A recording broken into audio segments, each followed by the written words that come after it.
Hello and welcome back to Flexible Games. We are playing the Bots and Trains playthrough in Factorio. As you can see, I've had to readjust the circuits a little bit. I failed to realize that these electronic components needed carbon, so I had to sort of reduce the size and get everything going. The ratios aren't perfect, but it does run. The important part is the blue wire boards don't stop. They run continually, and that's the most important part. So anyway, we are looking today to make sure that these continue running. One of the big components of the electronics here on out is solder. So looking around, I'm figuring out, okay, how much solder do we have? We do have a good supply of it, but I know we're going to be using a lot of it. I disengaged the solder plate creation just because I knew I was going to come in here and revamp. We're not really doing much with tin and lead right now. Lead isn't automated at all. We're building up a really good supply of nickel. We're going to have to figure out a way to deal with that in a future episode. Copper, I've got mining full blast, trying to use up that deposit so we can use that space for something else. Same with the lead that's right by it.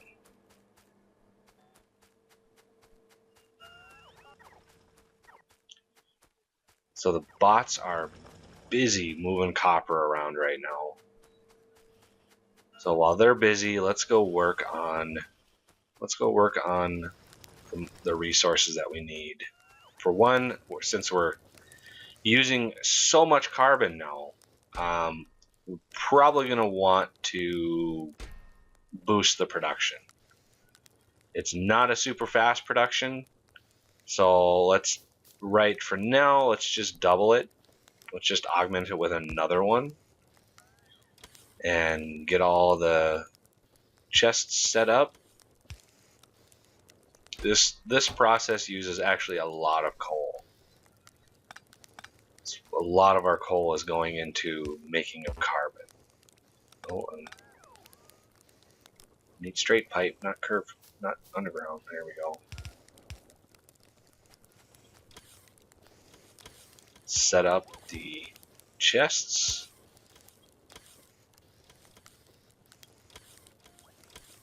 Need another inserter.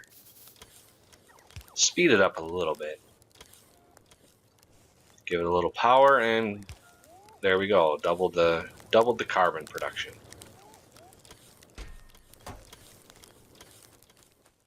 It's right next to this coal deposit, so it's pretty fast. Never runs out, which is nice. So now I'm planning on, okay, what do we want to tackle next? Tin, I want to have as much of that tin ore used up as I can before I move it all over. So let's work on a little solder plate first. Solder plate uses tin and lead in the metal mixing furnace. And I go from one furnace, because since solder is going to be used so much, we're going to want to make as much as we can. So let's go from 1 to 4. And you want to make solder plate. Makes it 11 at a time. There is no raw material lost. It's a 7 to 4 ratio with lead and tin. I'm thinking, let's see, solder plate stacks to 200. I mean, we've got 4 of them making it, so I can expand that later. If I have trouble with production, it's usually not because of a backlog. It's usually just because of raw production. Again, I'm going for a sort of modular system that I can just blueprint and increase. And I'm sticking with the 7-to-4 ratio, only I'm giving it a big buffer, 700 and 400. So 700 lead and 400 tin. That way there's a good amount in there. 7 seconds to make.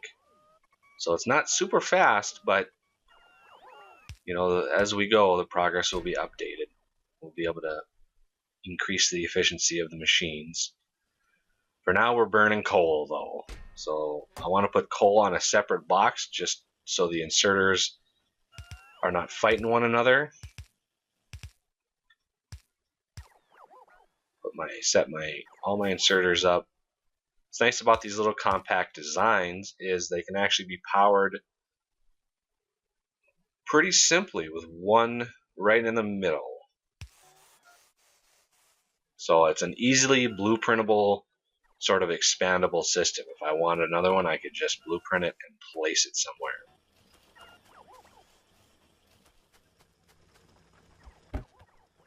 So lead, right now, lead isn't actually in the network. It's not, I'm not processing, I'm not having logistics use lead at all. Not quite sure what I want to do with lead yet. I mean, that galena is running down a bit. I want to make inserters, so I need some basic boards. So let's look at another big ingredient in solder is resin.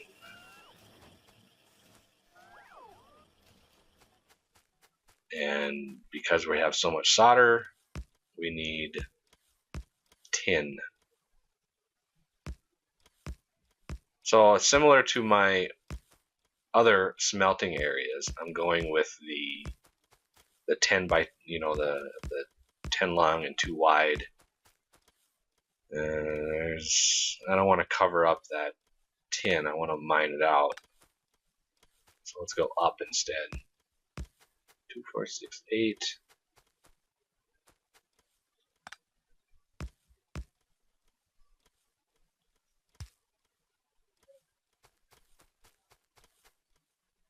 All right. I don't want to really fill out tin yet because I want that other area for tin actually processed as much as possible. I don't know why I do it. It's just kind of a quirk. I mean, I could just move the ore over, but for some reason I don't. Not initially anyway. I do need some more chests. I could craft them by hand, but I do have assemblers set up ready to go.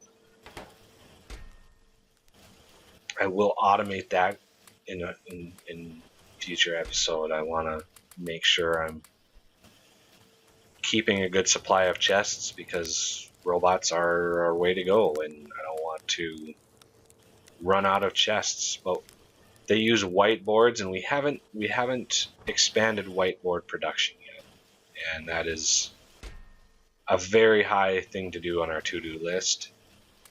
But for now, I'm focusing on all of the intermediate products for all the other circuit boards. So solder is a big one. Solder uses resin, and resin is an easy recipe. It's just wood gives you resin. So it's a really nice, simple recipe. So just nearby, I double the amount of resin that we're able to produce.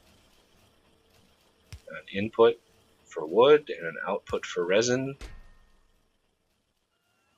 Let's put the wood that I've got in there. It's a good time to empty out my inventory whenever I build structures like this.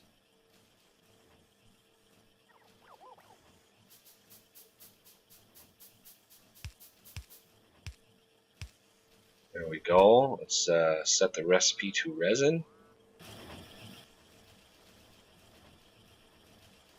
And Now with the chest, I've actually got a place to put the resin and limit it to 2 rows, basically 20 stacks. Seems like enough. I mean, if it's not, again, I can just create exactly the same thing right underneath, and it'll double the amount of production that we've got. I did expand the Roboport coverage to, we were covering the first 2 wood farms, tree farms, and I built, instead of the wooden chests, which were full at the time, I put in provider chests, which have way more capacity. So that's why all the tree farms are all harvested, because they had a whole bunch more room to put their wood. So now I'm looking at solder. I want to increase our solder production dramatically, because it's, I mean, I know it's used in so many things. So I want to make sure we have a really good supply. It's this pretty simple recipe: solder plate and resin. So kind of a similar square design. And I go ahead and limit it to 40 stacks. So I've got a total of 80 stacks of solder as a backlog. And I look at the ratios and I basically decide, well, I might as well just do 400 of each. And then I look, it's a 4-to-1 ratio, so I don't think I need that much resin. But since the request for the resin went out already to the system, all the bots are going to request it. I'm not producing solder up in the solder area yet. I'm trying to use what we've got and get the system set up first. And again, a power pole right in the middle is just big enough to cover everything. So we went from 1 assembler to 4. We quadrupled our supply.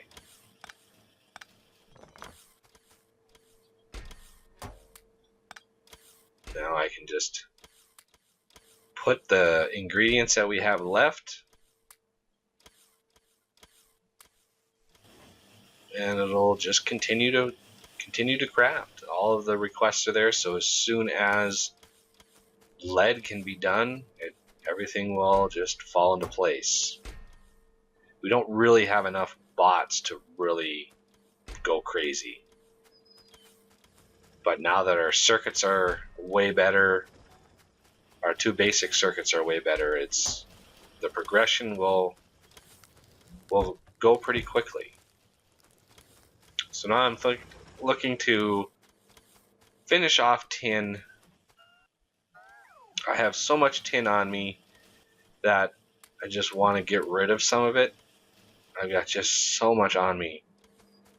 So I'm looking for assemblers that want tin. I'm looking for chests that are requesting tin. I just need to get rid of some of it. I mean, it's good to have a little bit for handcrafting stuff. And I see batteries don't have any plastic. We haven't really overhauled everything in our base yet, so there's still a lot. And some more bots wouldn't help or wouldn't hurt. I look to see the engine construction, and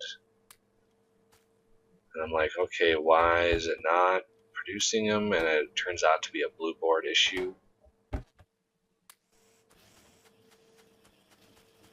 I will eventually automate bots and frame production. It's kind of down the line a little bit. I want to get steel going. It's kind of been really quiet over here. All of the buffers are full. I don't have any requesters for iron yet. I don't have any requesters for steel. Just getting the systems up, getting them full, and filling back up on chests. So we can go over to tin and finish that up. This whole process of steel over here, there's a couple chests that have iron in them that I'm trying to let clear out. I mean, they'll clear out eventually. I'm not in a huge hurry.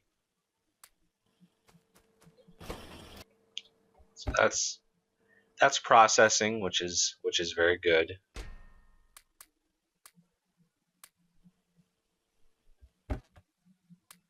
Fill up the boards and make my way back over.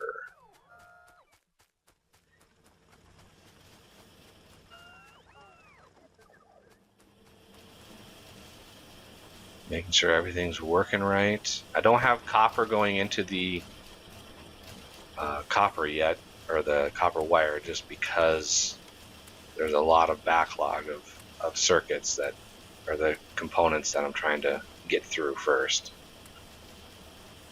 Fill up some tin, get rid of all the tin that I have. And let's finish off this area.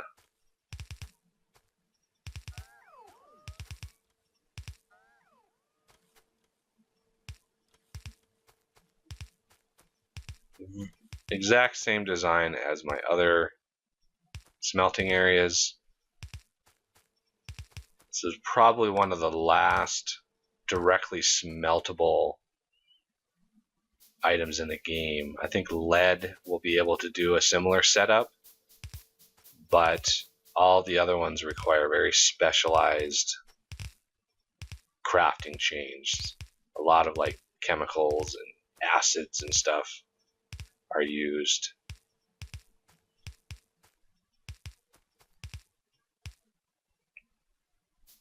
Ten more inserters should finish off tin.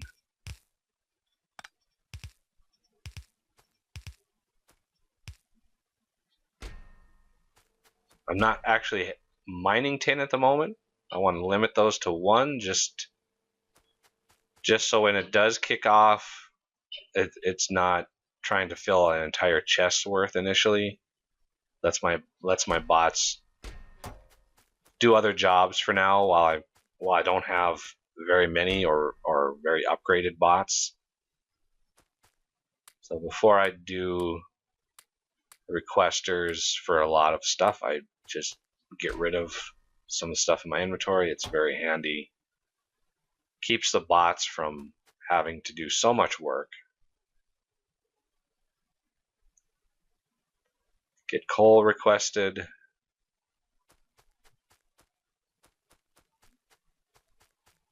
And I look at tin ore, which is in Bob Materials. Tin ore.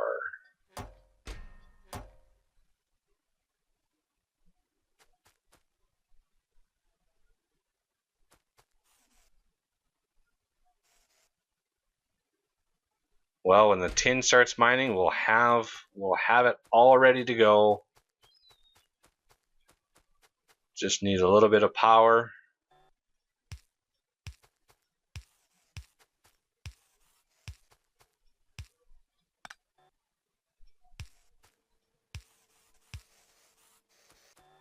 There, tin is ready. It's a huge tin deposit that we've got available.